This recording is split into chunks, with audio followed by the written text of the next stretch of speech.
Egipto. Pero la arqueología moderna revela una sorprendente estructura de poder encubierta, dirigida por mujeres. En el santuario interno prohibido del templo más sagrado de Egipto, ellas realizaban misteriosas ceremonias religiosas. Por todo el reino ejercían un extraordinario poder e influencia.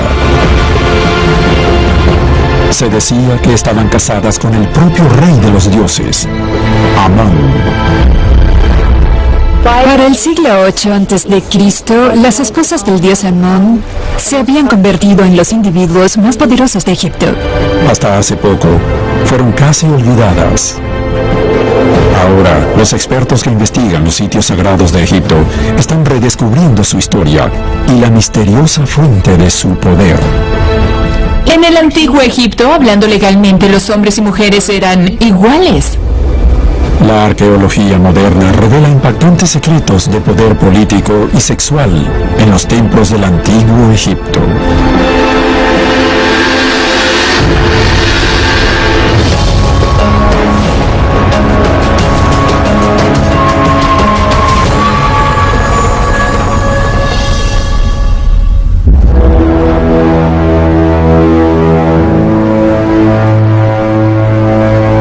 En las ruinas de los grandiosos sitios sagrados de Egipto existe evidencia de una de las posesiones religiosas y políticas más poderosas del antiguo Egipto.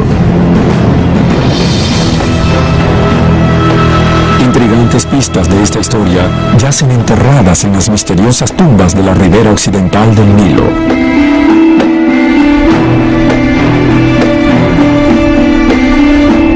La necrópolis tebana es uno de los cementerios más antiguos y grandes del mundo. Incrustadas en el paisaje rocoso hay tumbas de todos los períodos de la historia del antiguo Egipto. Fechada en el año de 1320 a.C., la tumba llamada TT49 está cerrada al público para su investigación arqueológica y conservación. Los muros interiores están decorados con pinturas de colores brillantes, algunos de los mejores ejemplos de decoración de tumbas en todo Egipto. Estas vívidas imágenes alguna vez estuvieron ocultas bajo siglos de polvo, hollín y mugre. Las personas vivieron en estas tumbas por cientos y cientos de años y sus hogueras para cocinar volvieron los muros y techos muy negros, casi con una película grasosa por todos los aceites que había en el aire. Limpiar eso es casi la tarea más difícil que podríamos tener. El humo de las hogueras casi destruyó las hermosas imágenes para siempre. Con el uso de innovadora tecnología láser, un equipo internacional de conservadores limpió arduamente la mugre y expuso las pinturas y decoraciones tal como fueron alguna vez. Durante el proceso, revelaron algo impactante. Una antigua postal gráfica que muestra los renombrados sitios sagrados egipcios, el templo de Amón y el complejo de templos de Karnak, hace más de 3000 años.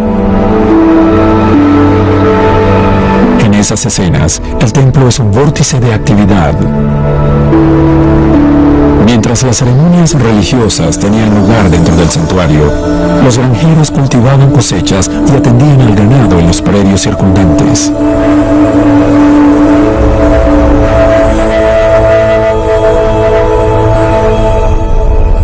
El trabajo que han hecho estos conservadores es realmente milagroso.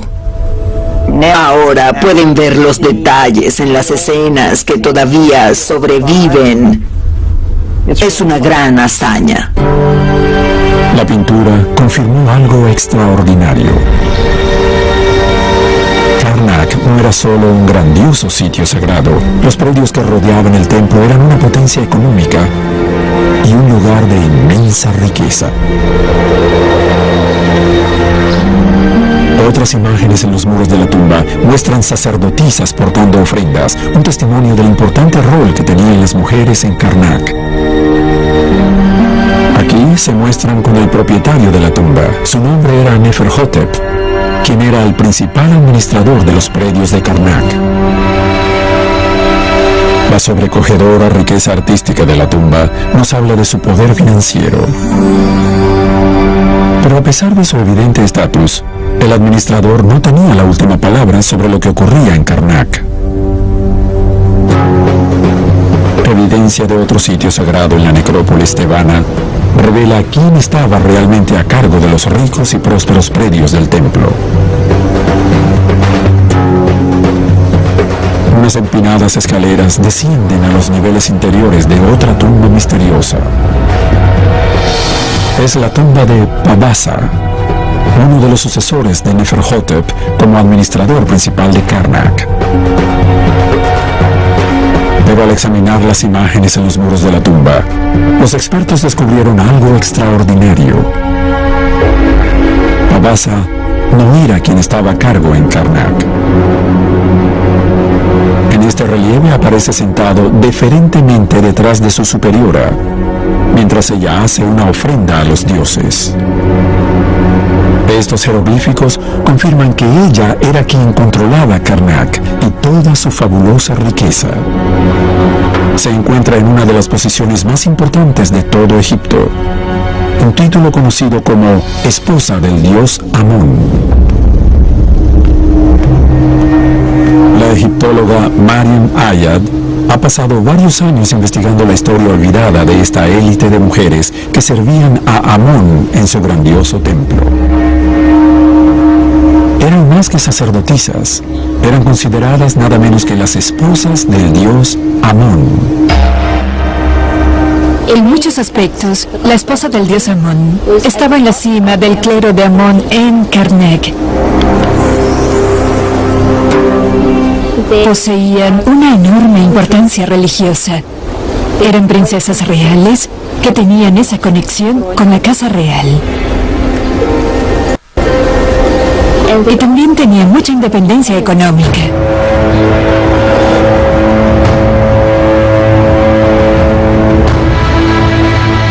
Conocido como el lugar elegido, Karnak era el corazón espiritual del antiguo Egipto.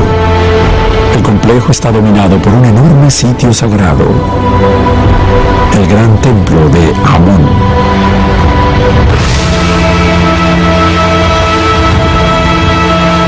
El templo fue construido hace más de 3000 años, bajo los sucesivos reinados de varios faraones distintos.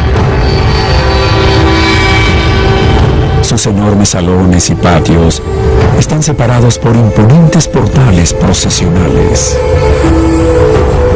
Este era el hogar de la deidad más importante del antiguo Egipto, Amón.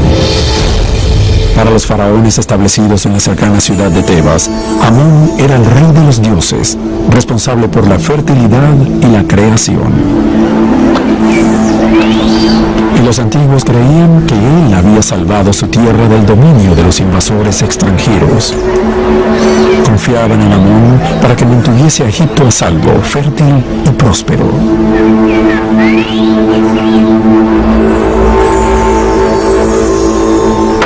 El rol más importante de la esposa del dios era satisfacer las necesidades terrenales de Amón. Los antiguos egipcios creían que el dios partía de los cielos y visitaba el santuario interior del gran templo. Allí, la esposa del dios le brindaba comida y satisfacía otras necesidades. A cambio, Amón continuaría protegiendo a Egipto y asegurándose de que la tierra siguiese siendo fértil y próspera. Como la sacerdotisa suprema, la esposa del dios Amón también aprovechaba esa enorme potencia económica, que era el templo de Karnak. Creo que la mejor analogía para entender el estatus económico y religioso de la esposa del dios Amón es pensar en términos de un papa medieval y en la riqueza temporal que controlaba, además de la autoridad religiosa de la que disfrutaba.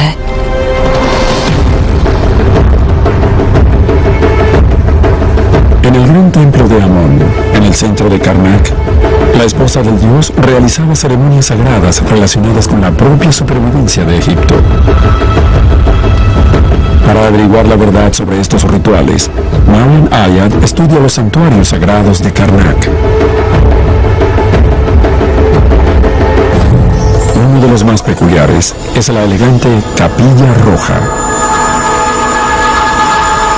Sus muros están adornados con imágenes extrañas y fascinantes.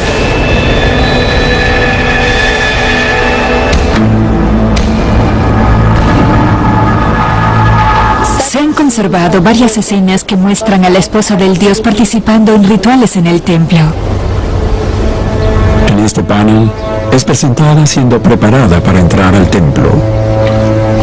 La línea ondulante representa un chorro de agua que es vertido sobre la cabeza y el cuerpo de la esposa del dios. Se muestra siendo purificada mediante un ritual donde está de pie en un charco de agua muy profundo, con todo su cabello frente al rostro mientras es lavada. La idea de la limpieza previa a tomar parte en un ritual religioso es realmente universal.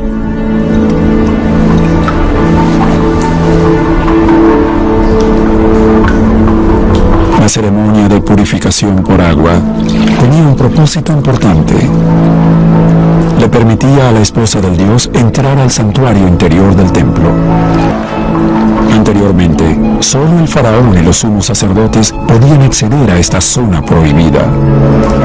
El hecho de que la esposa del dios también pudiese entrar es una señal de su poder creciente.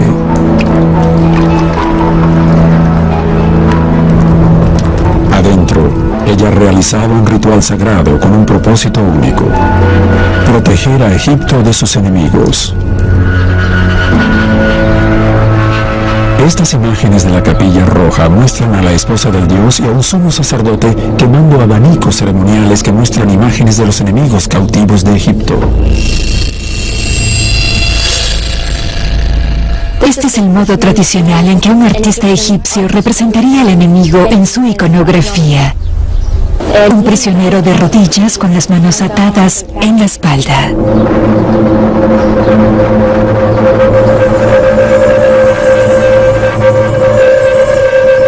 Para los antiguos egipcios, quemar la imagen de un enemigo era lo mismo que quemar a la propia persona. Era una forma de magia compasiva. No solo lastimaban al enemigo, sino que lo aniquilaban por completo. Previamente, este poderoso ritual era realizado solo por un sumo sacerdote o el propio faraón. Pasó a convertirse en la responsabilidad de la esposa del dios.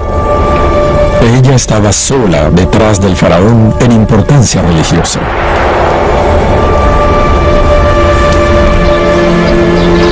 Pero una de estas sacerdotisas intentaría ascender aún más. No estaba satisfecha con tan solo permanecer en Karnak. Deseaba ser reina.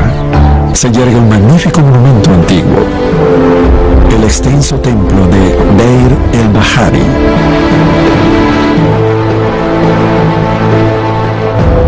Contra un fondo de imponentes riscos de arenisca, el templo se eleva desde la planicie desértica en 3 terrazas superpuestas, conectadas por largas rampas y apoyadas en filas de imponentes columnas.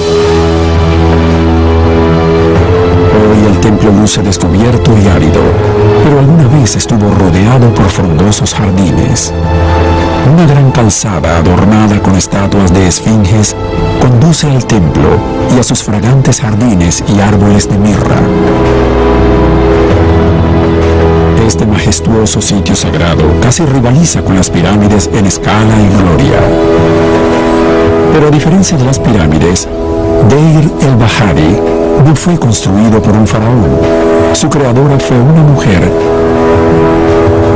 que alguna vez fue una esposa del dios Amón. Su nombre era Hatshepsut, quien tiene una historia extraordinaria. Hija de un faraón, Hatshepsut fue preparada desde temprana edad para ser la esposa del dios Amón. Aún era muy joven cuando asumió el rol. En esa posición, Hatshepsut obtuvo un conocimiento invaluable de las ceremonias más sagradas y las funciones religiosas de Egipto. Eso la preparó para un rol aún mayor más tarde en su vida. Como la esposa del dios Amón, Hatshepsut tendría la tarea de mantener el Ma'at, de mantener el orden, la justicia y el funcionamiento apropiado del cosmos. Era exactamente lo que debía hacer el faraón en el antiguo Egipto. Como esposa del dios, Hatshepsut también controlaba la gran riqueza de los predios de Karnak al emplear a muchas personas. Estas dependían de ella para ganarse la vida, y ella esperaba que al llegar el momento, ellos apoyarían su intento por alcanzar el poder. Finalmente, Hatshepsut dio una oportunidad para cumplir sus pretensiones.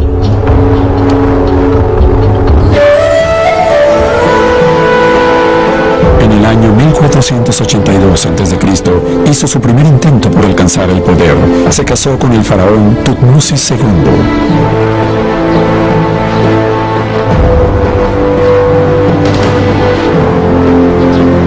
Tutmosis era débil y enfermizo. Murió después de un corto reinado de 3 o 4 años. Su hijo recién nacido lo sucedió, con Hatshepsut como regente en nombre del joven rey. Pero en poco tiempo, tomó las riendas del poder. Ya no estaba satisfecha siendo regente y se declaró a sí misma reina faraón por derecho propio.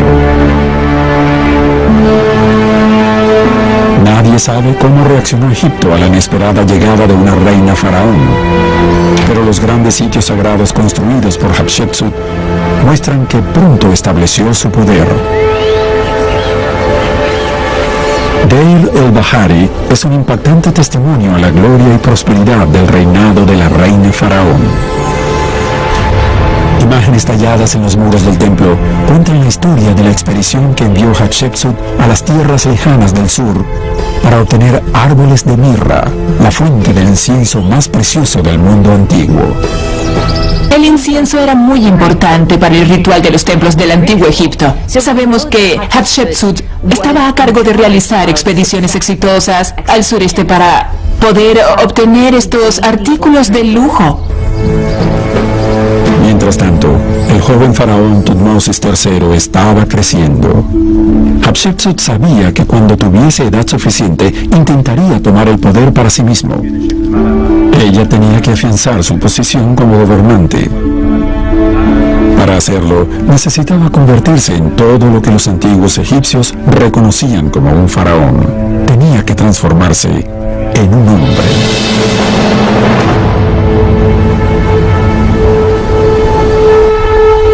Una imagen del temprano reinado de Hatshepsut en el muro de la capilla roja de Karnak la muestra como una mujer.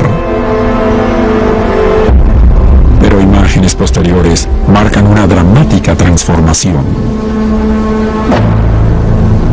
Estatuas del faraón Hatshepsut vigilan la terraza superior en Deir el-Bahari. Ha desaparecido la joven que alguna vez fue la consorte humana del dios Amón.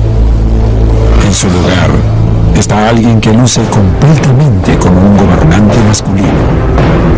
Con sus pechos atados, una barba falsa y el tocado de un faraón, Hatshepsut parecía el tipo de gobernante al que todos estaban acostumbrados. Había realizado un increíble recorrido en su vida, desde una princesa real a la esposa del dios Amón y luego a faraón de todo Egipto. Al hacerlo, Hatshepsut había demostrado que una mujer podía ser todo lo que un hombre era en el antiguo Egipto. No obstante, aunque vestía como un faraón para sus apariciones públicas, tras bastidores seguía siendo una mujer.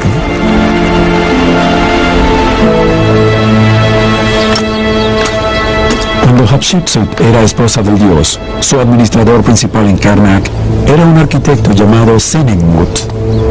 Como faraón, eligió a Senenmut para que diseñase el gran templo de Deir el-Bahari. Pero hay indicios de que su relación era más que profesional.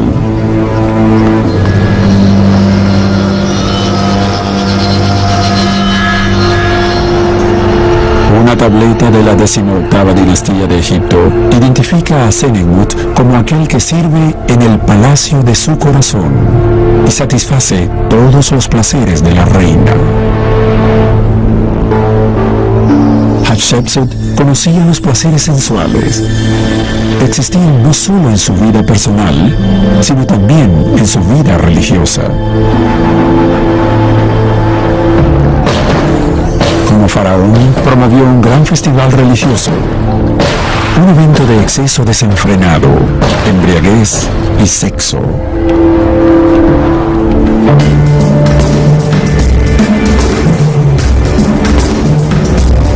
Los investigadores que trabajan en la tumba TT49 en la necrópolis tebana han descubierto fascinante evidencia sobre este misterioso e impactante festival. En el salón de entrada de la tumba, los conservadores expusieron una notable serie de pinturas. Los sirvientes se muestran cargando grandes jarras de cerveza a un banquete. Los invitados beben en abundancia de esas vasijas. Vemos personas que tienen no una copa en la mano, sino una vasija entera que ingieren por completo. A primera vista, los invitados parecen estar simplemente bebiendo para pasarla bien, como cualquier fiestero moderno. Pero nuevas investigaciones revelan que hay otra razón para su bebida. La egiptóloga Betsy Bryan comprendió de inmediato lo que significaban las imágenes. Son un registro visual de uno de los rituales religiosos más fascinantes del Antiguo Egipto, el Festival de la Embriaguez.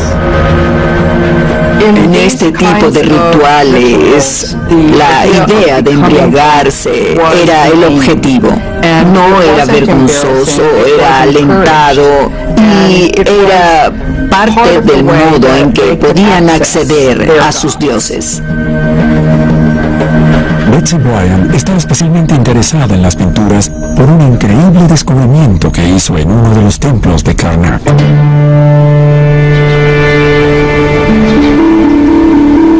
A poca distancia al sur del templo de Amón, se yerguen los restos del templo de Mut. Betsy ha dirigido excavaciones arqueológicas en este sitio desde 2001. Ella y su equipo han descubierto los restos de un recinto rodeado de columnas. Los jeroglíficos revelan que este era un sitio sagrado, un templo único construido por nada menos que la propia reina faraón, Hatshepsut. Descubrimos a una profundidad de unos 2 metros un campo de columnas que datan del reinado de Hatshepsut. En 6 de esas columnas hay una inscripción, una dedicatoria que dice que ella lo construyó como un monumento para su madre Mut, un salón de embriaguez para ella. Este salón sagrado es un lugar diseñado para el Festival de la Embriaguez. Al ordenar su construcción, Hatshepsut avalaba poderosamente esta inusual celebración religiosa. Al analizar la evidencia del templo de Mut y las pinturas en los muros de la tumba TT49, los expertos comprendieron por qué se realizaba el festival y por qué era tan importante para Hatshepsut.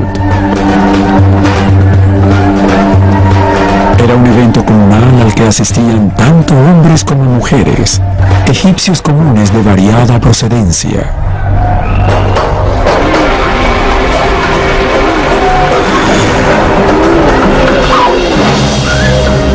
En el festival, la diosa Hathor era representada por una mujer participante. Junto al dios principal Amón, ella tenía un rol vital para proteger a Egipto. Los asistentes al festival tenían como objetivo hacerse uno con estas deidades. Para hacerlo debían intoxicarse. Era una juerga nocturna en la que los participantes se embriagaban en exceso y caían en un estupor luego de participar en varias actividades desenfrenadas.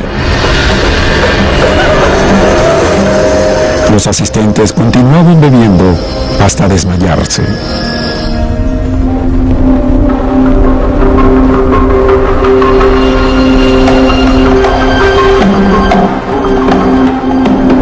A primeras horas de la mañana, redobles de tambor despertaban a los juerguistas durmientes.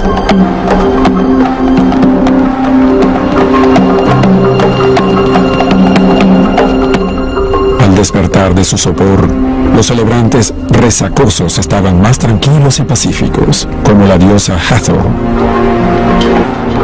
Pero al alcanzar un estado de conciencia alterada, creían haber visto no solo a la diosa, sino también al propio dios principal, Amón.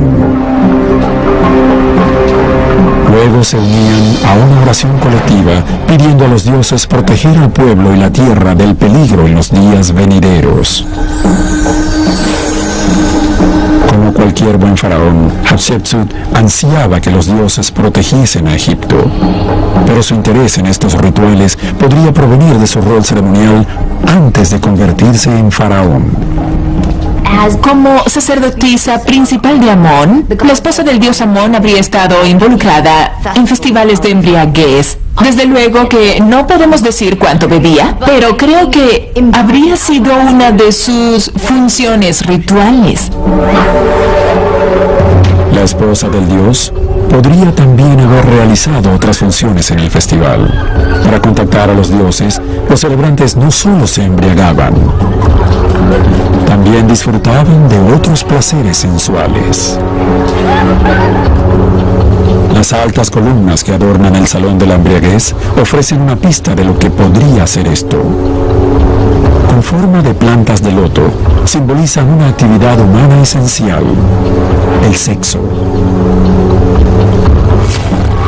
Después de intoxicarse, los participantes se reunían para hacer el amor.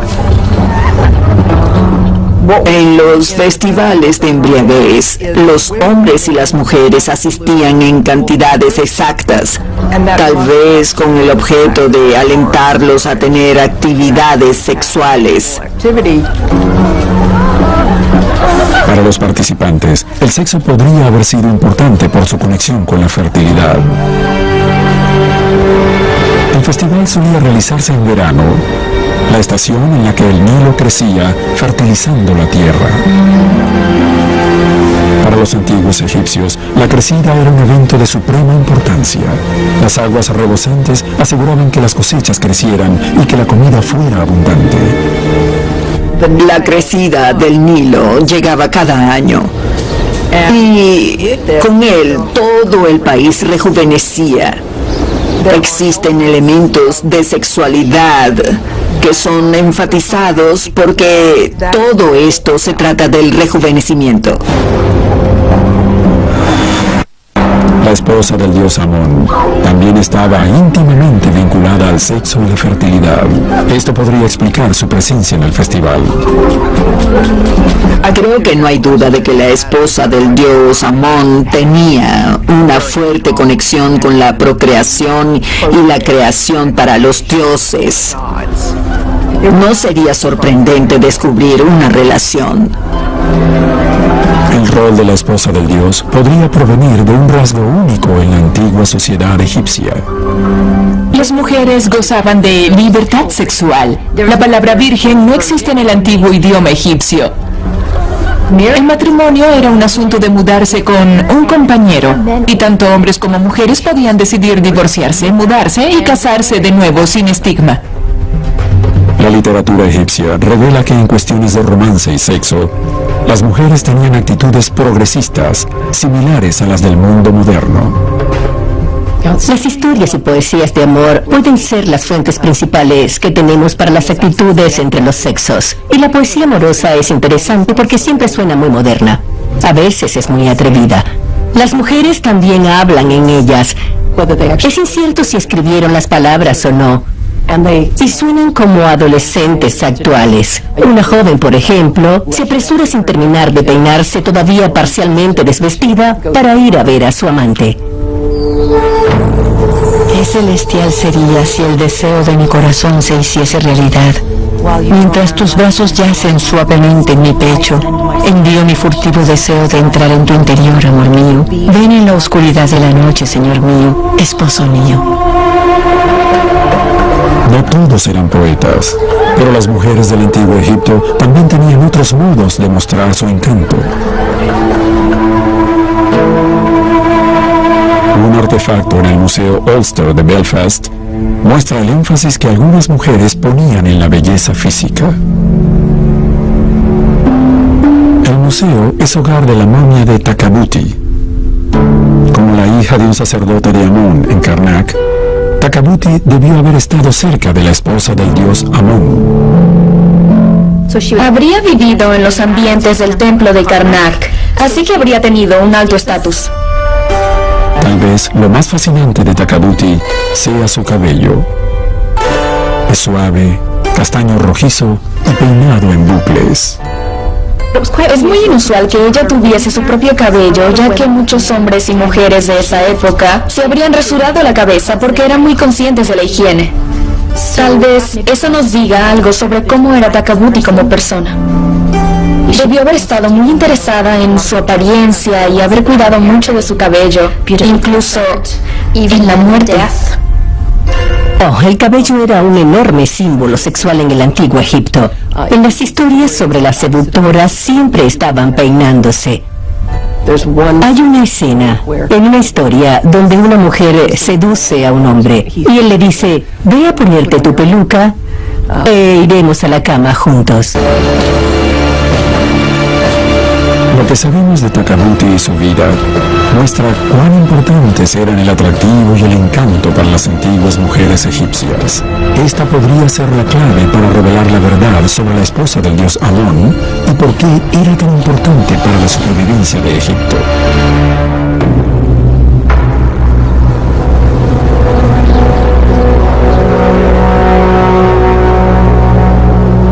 El gran sitio sagrado de Karnak es el hogar de algunas de las imágenes más impactantes del antiguo arte egipcio. Talladas en los muros y columnas del templo, estas imágenes son sexualmente explícitas y para ojos modernos casi pornográficas. Muestran al dios Amón en estado de excitación.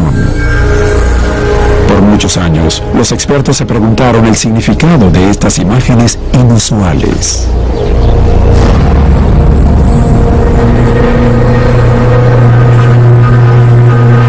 Los relieves en el muro de una de las capillas pequeñas de Karnak ofrecieron una pista para revelar el misterio.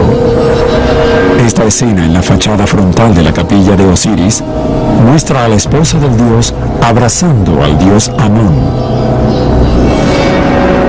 Los expertos comprendieron que había una conexión entre estas imágenes y el rol más importante de Amón. Es un dios de creación y fertilidad. En muchas otras sociedades antiguas, la fertilidad es hembra, personificada por una diosa madre tierra. Pero para los antiguos egipcios, la fuerza creativa era varón, y los dioses que controlaban la fertilidad también lo eran. Es interesante que la mayoría de los dioses de la fertilidad relacionados con la creación sean hombres. La idea de las mujeres que crean nueva vida mediante el embarazo no parece ser muy fuerte. Por ejemplo, cuando una mujer queda embarazada, hablaríamos de concebir. Ella concibe un hijo. Los antiguos egipcios decían recibir un hijo, así que era el hombre quien prácticamente lo plantaba en ella. La razón de que los dioses varones controlasen la fertilidad podría hallarse en el ambiente peculiar de Egipto. En muchas partes del mundo, el cultivo depende de las lluvias para regar los campos y hacer crecer las cosechas. Pero en el antiguo Egipto era diferente. Cada año el Nilo crecía, cubriendo el paisaje de agua y cieno fértil. Los antiguos egipcios creían que esto era obra del dios creador Amón, que realizaba un acto de autoestimulación. Si tienes a la tierra produciendo el semen, por decirlo así, produciendo las semillas y las aguas fértiles. Básicamente se fertiliza a sí misma. Para asegurar que el Nilo continuase creciendo cada año, alguien debía liberar la esencia creativa de Amón. Alguien debía estimularlo. De todos los deberes sagrados de la esposa del dios, este podría ser el más importante. Un misterioso ritual tenía lugar dentro del templo de Amón. Los expertos creen que comenzaba con la esposa del dios sacudiendo un sistro, un instrumento musical cuyos ritmos hipnóticos se creía excitaban a los dioses. Inscripciones jeroglíficas dicen que la esposa del dios también era conocida como la mano de Dios, y como tal, ella llevaba al ritual a su clímax. Como la mano de Dios, ella literalmente era el elemento femenino de la creación en ese acto creativo inicial. Lo que ocurría cuando la esposa del dios se acercaba a la estatua de Amón es incierto. El ritual está cubierto de misterio. Pero para los antiguos egipcios, el resultado no estaba en duda. Este aseguraba que Amón continuaría renovando a Egipto. El Nilo seguiría desbordándose cada verano, las cosechas crecerían y se produciría comida. Las personas creían que dependían de la esposa del dios Amón para su supervivencia y prosperidad. Por esta causa, ella era sumamente importante en la sociedad egipcia.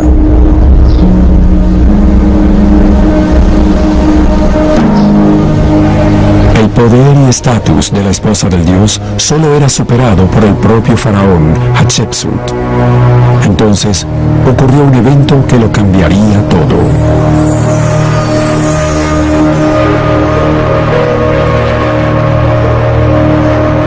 En el año 1458 a.C., luego de un glorioso reinado de 20 años, Hatshepsut murió. La reina faraón y antigua esposa del dios Amón, que hizo tanto para apoyar el cargo y sus ceremonias, ya no estaba. El faraón que la sucedió, Tutmosis III, resentía a la mujer que le impidió subir al trono. Decidido a borrar a Hatshepsut de la historia, destruyó su nombre e imagen donde quiera que los encontró. También se deshizo del cargo de esposa del dios Amón. Parecía que todo había terminado para la esposa del dios. No obstante, hay evidencia de la tumba de una gran reina egipcia, la cual sugiere que 200 años después, este cargo sagrado fue importante de nuevo. Construida alrededor del año 1255 a.C., esta tumba es una obra maestra del antiguo arte egipcio. Tal es la hipnotizante belleza de las pinturas de sus muros, que es conocida como la Capilla Sixtina. Las pinturas muestran a la propietaria de la tumba en las ropas que habría usado en ocasiones ceremoniales: un vestido blanco y un tocado de buitre. Este es el atuendo característico de la esposa del dios Amón, desapercibido por 200 años. Esto muestra que a pesar de los esfuerzos por destruir la posición de la esposa del dios, en pocas generaciones el cargo había sido revivido. Pero las imágenes en la tumba revelan que esta titular no era solo la esposa de un dios, también era la esposa del más grande faraón de Egipto. Era el lugar de descanso final de Nefertari, reina del faraón Ramsés II. Nefertari es una de las más renombradas de todas las reinas egipcias. Las imágenes en la tumba revelan que era respetada y amada por toda la sociedad egipcia. Homenajeada como madre, esposa, reina y sacerdotisa. El símbolo más impactante de su prestigio se encuentra en un gran sitio sagrado en las riberas del lago Nasser, en el sur de Egipto.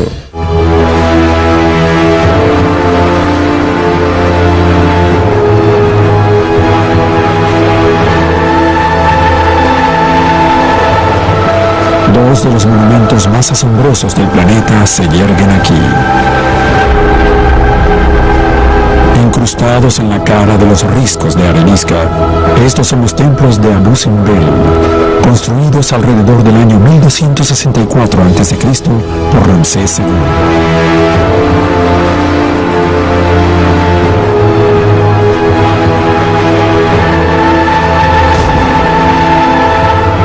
El mayor de los dos es el Gran Templo, que se eleva a casi 30 metros de altura, vigilado por 4 colosales estatuas de Ramsés. Las gigantescas estatuas son una muestra ostentosa de poder masculino. Pero también hay señales de influencia femenina en Abu Simbel. A poca distancia se yergue otra majestuosa estructura, el templo de Hathor.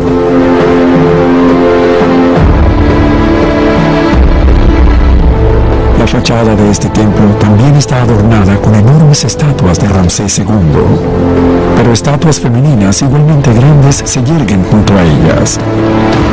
Esta es la amada esposa del faraón, Nefertari, y este es su templo.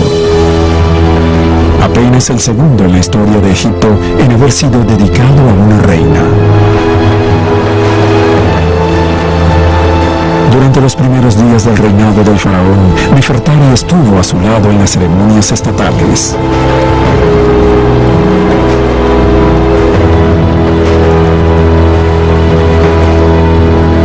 Nefertari parece haber sido un personaje muy importante en la corte de Ramsés II. Por supuesto, tenemos razones para creer que el rey realmente la amaba. Pero su contribución a la historia egipcia va mucho más allá. Como esposa del dios Amón, Nefertari habría adquirido conocimiento de la política internacional. Esto la ayudó a tener un rol importante para finalizar la larga guerra entre Egipto y uno de sus mayores enemigos, el Imperio Hitita.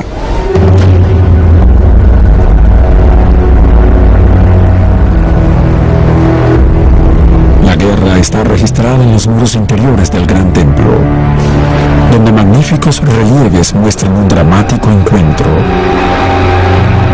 La batalla de Kadesh, librada entre los egipcios y los hititas en 1274 a.C. Fue la mayor batalla de carrozas que jamás haya tenido lugar. Hasta 6.000 hombres y caballos quedaron atrapados en un revuelo de carretas, caos y guerra.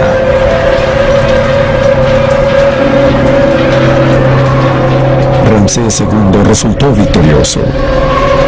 Aquí se muestra destruyendo a sus enemigos hititas.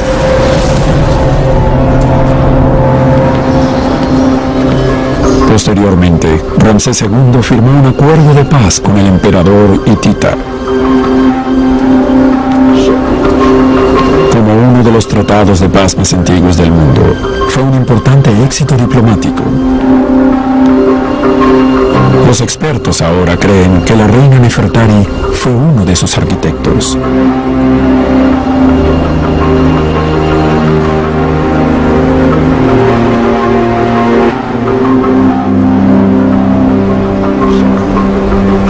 Nefertari recibió una carta de la reina de los hititas, Putujepa. Ella respondió dicha carta. Esto era parte de una especie de correspondencia diplomática oficial de la que tenemos muy buena evidencia. El hecho de que Nefertari y Putujepa hicieran esto no solo indica que se reconocían mutuamente como iguales, sino también que cumplían alguna función en la política internacional de la época. Al ayudar a lograr la paz con los hititas, Nefertari demostró una notable habilidad política. De algún modo, 200 años después de perderse en la oscuridad, la esposa del dios era de nuevo una fuerza a tener presente en el antiguo Egipto. Varios siglos después, ascendería a un estatus aún mayor. La propia esposa del dios se convertiría en diosa.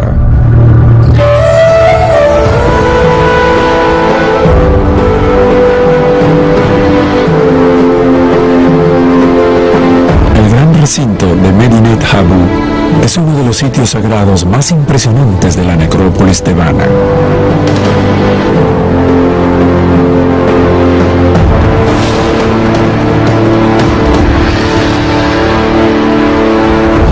Las enormes torres del templo de Ramsés III dominan el lugar.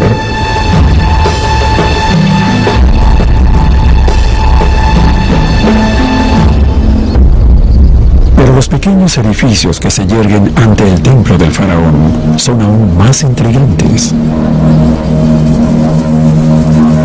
Estas son capillas de tumbas, santuarios conmemorativos construidos para una sucesión de esposas del dios Amón.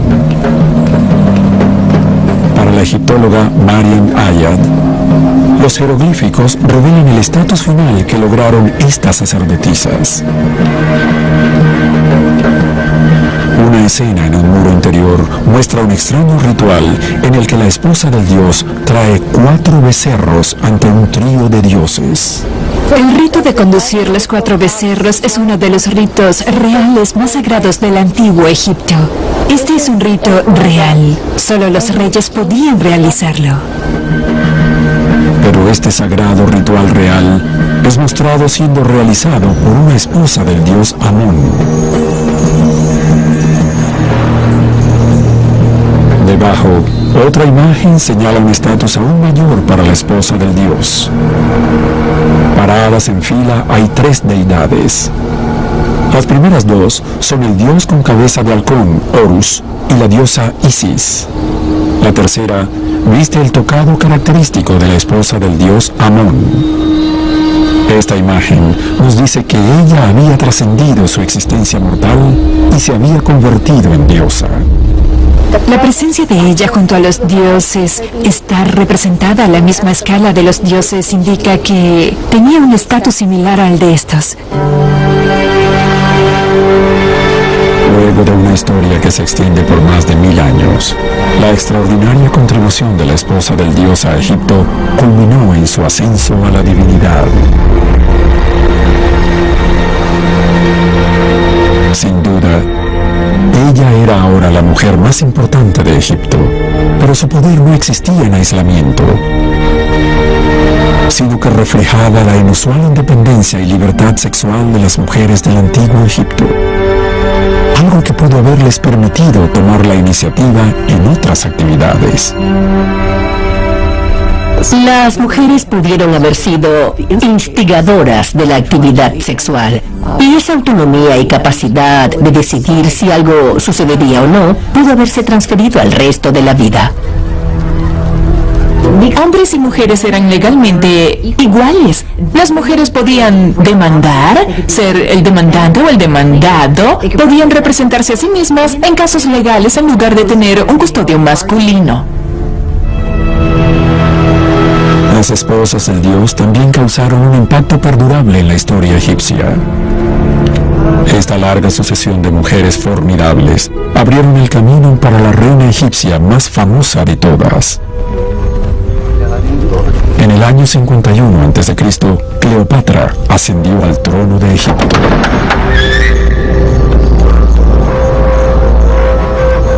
Como amante del gran general romano Julio César, ella personifica la peligrosa e intoxicante relación entre el poder y el sexo.